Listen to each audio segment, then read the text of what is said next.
साल 1947 Indian subcontinent के इतिहास में एक बहुत बड़ा और दर्दनाक मोड़ लेकर आया। 200 साल से ज्यादा ब्रिटिश राज के बाद आखिरकार इंडिया को आजादी मिल ही गई, लेकिन तो ये आजादी एक बहुत बड़ी कीमत पर मिली। देश का बंटवारा दो आजाद मुल्कों में, इंडिया और पाकिस्तान। ये बंटवारा बढ़ते रिलीजियस टेंशंस और पॉलिटिकल एस्पायरेशंस का नतीजा था, जिसकी वजह से इतिहास का सबसे बड़ा मास माइग्रेशन हुआ। इसने हिंसा और तकलीफ की ऐसी लहर फैलाई कि लाखों लोगों के जहन पर एक गहरा घाव छूट गया। इंडिया और पाकिस्तान का बंटवारा आज भी नेशन बिल्डिंग की मुश्किलों और सांप्रदायिक कलह के भयानक नतीजों की याद दिलाता है। 1947 के ये वाक़े आज भी साउथ एशिया के पॉलिटिकल, सोशल और कल्चरल लैंडस्केप को ढालते हैं और हमें ये याद दिलाते हैं कि बंटवारे की कीमत इंसानियत को कितनी भारी चुकानी पड़ती है और टॉलरेंस और अंडरस्टैंडिंग कितनी जरूरी है। इंडियन नेशनलिज्म के बीज 19वीं सदी के आखिर में बोए गए थे, जिनका नतीजा 1885 में इंडियन नेशनल कांग्रेस के गठन के रूप में सामने आया। ये ब्रिटिश राज के अंदर ज्यादा ऑटोनॉमी और रिप्रेजेंटेशन की चाहत रखने वाले इंडियंस के लिए एक बहुत बड़ा कदम था। कांग्रेस, जो कि शुरुआत में अलग अलग धर्मों और क्षेत्रों के पढ़े लिखे इंडियंस का एक समूह था, सामाजिक सुधार और अपने देश के शासन में इंडियंस की भागीदारी बढ़ाने की वकालत करता था। कांग्रेस के शुरुआती सालों में कॉन्स्टिट्यूशनल रिफॉर्म्स और ब्रिटिश हुकूमत से बातचीत की मांग की जाती थी, लेकिन 1905 में बंगाल का बंटवारा, जिसे कई इंडियंस ने नेशनलिस्ट मूवमेंट को कमजोर करने की कोशिश माना, एक टर्निंग पॉइंट साबित हुआ। इसने एंटी कॉलोनियल भावनाओं को भड़काया और नेशनलिस्ट एक्टिविटीज में तेजी लाई, जिससे सेल्फ रूल की मांग और भी जोर पकड़ने लगी। जैसे जैसे इंडियन नेशनलिस्ट मूवमेंट ने जोर पकड़ा, वैसे वैसे सब कॉन्टिनेंट के अंदर एक अलग मुस्लिम पहचान की चाहत भी बढ़ती गई। ये चाहत एक हिंदू बहुल इंडिया में मुस्लिम्स के भविष्य को लेकर चिंताओं से प्रेरित थी और हिंदू नेशनलिस्ट आइडियोलॉजीज के बढ़ते प्रभाव ने इन आशंकाओं को और बढ़ा दिया। 1906 में बढ़ते सांप्रदायिक तनाव के इस माहौल में ऑल इंडिया मुस्लिम लीग की स्थापना ढाका में हुई। मुस्लिम लीग, जिसका शुरुआती मकसद इंडियन मुस्लिम्स के पॉलिटिकल राइट्स और हितों की रक्षा करना था, धीरे धीरे एक शक्तिशाली राजनीतिक ताकत बन गई। इसके नेताओं, खास तौर पर मेरा मानना था कि मुस्लिम्स इंडिया के अंदर एक अलग कौम है और उन्हें एक अलग वतन मिलना चाहिए, जहां वो अपने कानूनों और रीति रिवाजों के हिसाब से हिंदू प्रभुत्व के कथित खतरे से मुक्त होकर रह सकें।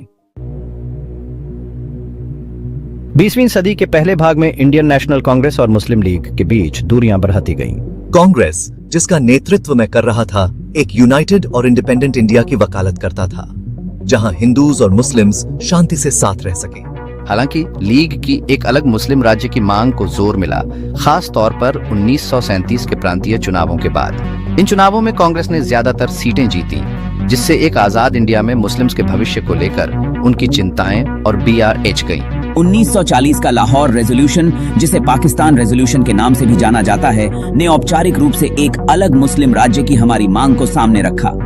ये कांग्रेस और लीग के रिश्ते में एक टर्निंग पॉइंट था, जो उनके रुख में आई कठोरता और एक यूनाइटेड इंडिपेंडेंट इंडिया की घटती संभावना को दर्शाता है। पाकिस्तान की मांग, जो कभी एक मामूली सी बात थी, अब एक मजबूत राजनीतिक हकीकत बन चुकी थी।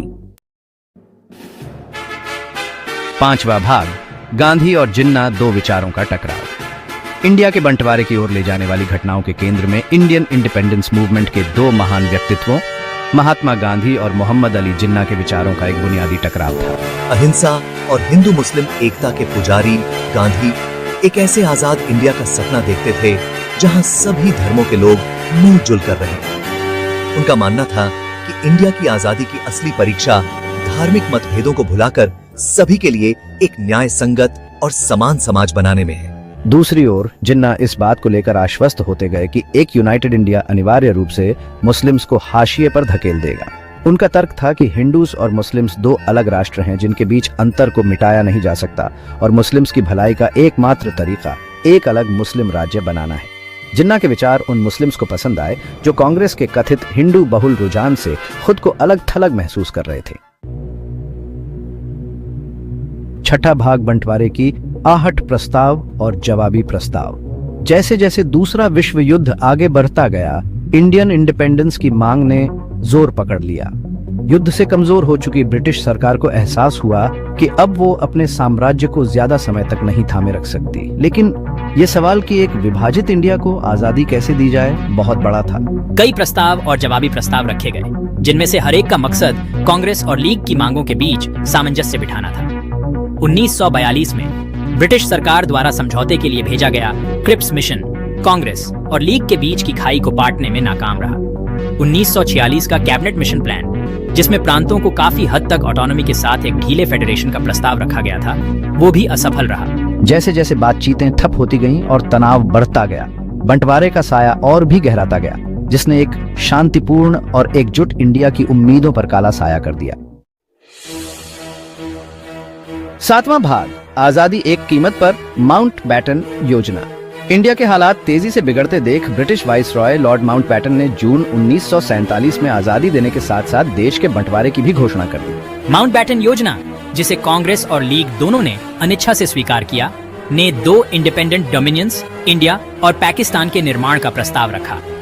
इस योजना में पंजाब और बंगाल, जहां काफी संख्या में मुस्लिम्स रहते थे, का धार्मिक आधार पर बंटवारा करने की बात भी कही गई थी। इंडिया के बंटवारे का फैसला एक व्यावहारिक फैसला था, जो इस सोच पर आधारित था कि पूरे देश में फैलने वाले गृह युद्ध को रोकने का यही एकमात्र तरीका है। हालांकि बंटवारे की योजना को जल्दबाजी में लागू करना और पर्याप्त तैयारी न होना 20वीं सदी की सबसे बड़ी मानवीय त्रासदियों में से एक का कारण बना। बंटवारे की योजना जहां एक तरफ आजादी का रास्ता दिखा रही थी, वहीं दूसरी तरफ इसकी एक बड़ी कीमत चुकानी पड़ी, लोगों का बंटवारा और अकल्पनीय पीड़ा। 8वां भाग, बंटवारे का दर्द, जनता का पलायन और बेबसी की इंतहा। अगस्त 1947 में इंडिया के बंटवारे के बाद इतिहास के सबसे बड़े मैस माइग्रेशंस में से एक हुआ। लाखों हिंदूज, मुस्लिम्स और सिख्स जो नक्शे पर खींची गई नई लकीरों के गलत तरफ फंस गए थे, अपना घर बार छोड़ने को मजबूर हो गए। बंटवारा जो धार्मिक आधार पर किया गया था, सांप्रदायिक हिंसा की ऐसी आग लेकर आया जिसने पूरे क्षेत्र को अपनी चपेट में ले लिया। इंडिया और पाकिस्तान की नई बनी सरकारें शरणार्थियों की भारी संख्या को संभालने के लिए तैयार नहीं थीं। आश्रय और सहायता प्रदान करने के लिए बनाए गए अस्थायी शिविर जल्द ही लोगों से खचाखच भर गए, जहां बीमारियां और कमी का बोलबाला था। बंटवारे की घोषणा के साथ ही शुरू हुई हिंसा बाद के महीनों में और बेआयाज गई। अफवाहों और शक के चलते पड़ोसी के खिलाफ हो गए। बंटवारे की डरावनी तस्वीरें, जो सब कॉन्टिनेंट की स्मृति में अंकित हैं, हमें बंटवारे की मानवीय कीमत और शांति की नाजुकता की याद दिलाती है। 9वां भाग, बंटवारे के जख्म, दर्द और विस्थापन की दास्तां। 1947 में इंडिया के बंटवारे ने दर्द, विस्थापन और अविश्वास की एक ऐसी विरासत छोड़ी जो आज तक कायम है। बंटवारे के साथ हुई हिंसा में लाखों लोग मारे गए।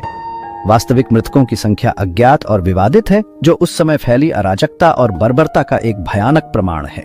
लाखों लोग विस्थापित हुए, अपने घरों और रोजगार को छोड़ने पर मजबूर हुए।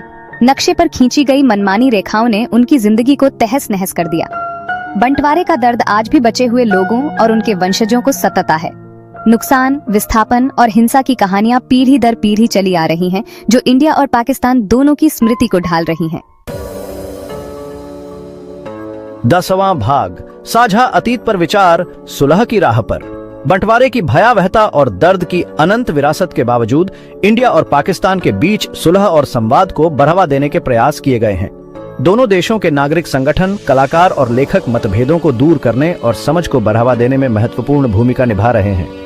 सीमा पार सांस्कृतिक आदान प्रदान, शांति मार्च और बंटवारे के पीड़ितों के बीच संवाद जैसे पहल ने एक शांतिपूर्ण भविष्य की उम्मीद को जिंदा रखा है।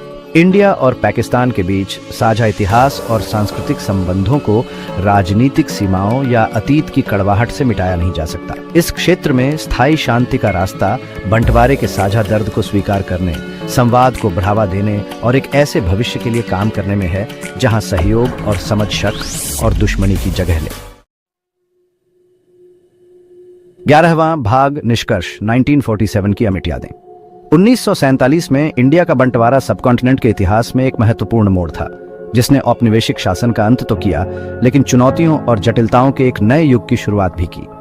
1947 की घटनाएं आज भी साउथ एशिया के पॉलिटिकल, सोशल और कल्चरल लैंडस्केप को ढाल रही है, जो हमें सांप्रदायिक कलह के स्थायी परिणामों और बंटवारे की मानवीय कीमत की याद दिलाती है। इंडिया का बंटवारा हमें सहिष्णुता, समझ और संघर्ष के मूल कारणों को दूर करने की जरूरत की याद दिलाता है। ये एक ऐसी कहानी है जो हमें अतीत की गलतियों से सीखने और एक ऐसे भविष्य के लिए प्रयास करने के लिए प्रेरित करती है जहां शांति और सहयोग की जीत हो।